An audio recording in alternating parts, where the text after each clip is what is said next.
Good morning, good afternoon, good evening, folks. Michael Zuber, one rental at a time, back with the CEO of Hemlane, Ms. Dana Dunford. How you doing, Dana?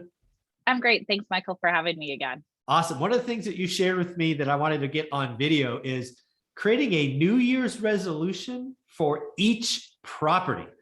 That sounds like a great idea. I've never done it. So tell us more.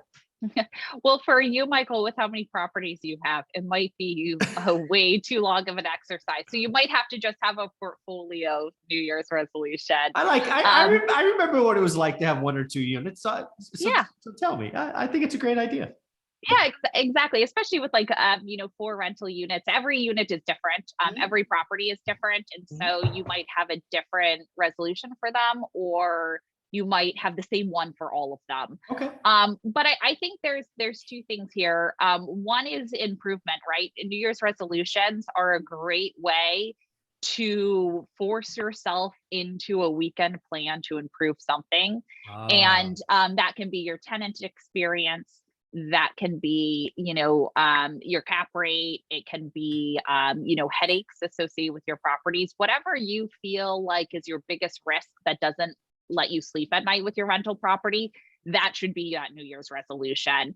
And if you're not constantly improving things with your properties, then you aren't, from that perspective, maximizing the value of that asset. And so let me give you some examples.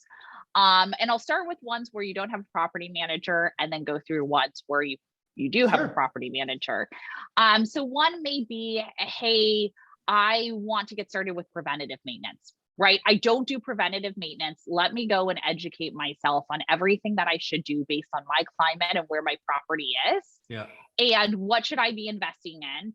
What contractors should I have out there, for HVAC or anything, to make sure that I have a checklist every single year, so that I don't have an emergency call that's going to cost me $500 plus a month, and put that on the calendar and schedule that. Another one could be tracking appliances. I mean, there's so many landlords where I ask them, well, how old's the washing machine? They're like, I don't know. How old is the stove? I don't know.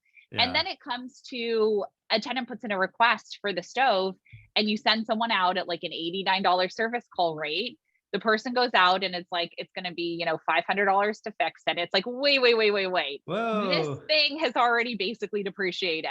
We should have never sent someone out. Once it broke, we should have just made the decision to get a new one. And so that could be another one.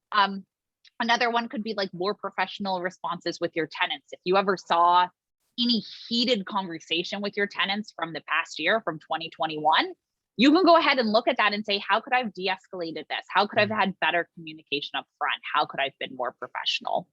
And then if you have a property manager, you're managing your property manager, right? Like there's always some sort of relationship there. And so what is not transparent to you that you might want to bring up to them to improve? Or what are some future renovations or upgrades that you want to do in the future that you could potentially put on the roadmap for this year? And so I think with that, on the operations side, it's always important to reflect of what you've done in the past, what provides you any anxiety. Everyone has a little bit of it, and so what is providing you anxiety, and how do you mitigate that? How do you move forward from there? And once you have that plan, you can just do that every year, and slowly but surely, you'll have a really rock solid process in place. I think that's great advice. And again, some of the things that are important for me is two things. One is trees, right? Okay. I don't know what it is about trees, yeah, but it seems like they're always too close to the house. The branches are going to fall exactly on the house. I was always look at that. And sometimes, one year they're okay, then they're rubbing the roof. So those are just things you need to go look at. You need to drive by, you need to see what's going on. So great idea. New Year's resolutions for each property. How can people find Hemlane and get the 30-day POC? Yeah, you can go to www.hemlane.com. We have a 30-day free trial, so you can try everything from leasing, advertising your rental property, all the way to the day-to-day management, and just mention one rental at a time as well. Because the reason you mention it is actually because you get 20% off that first year. Not a bad deal. Thanks, Dana. Cool. Thanks, Michael.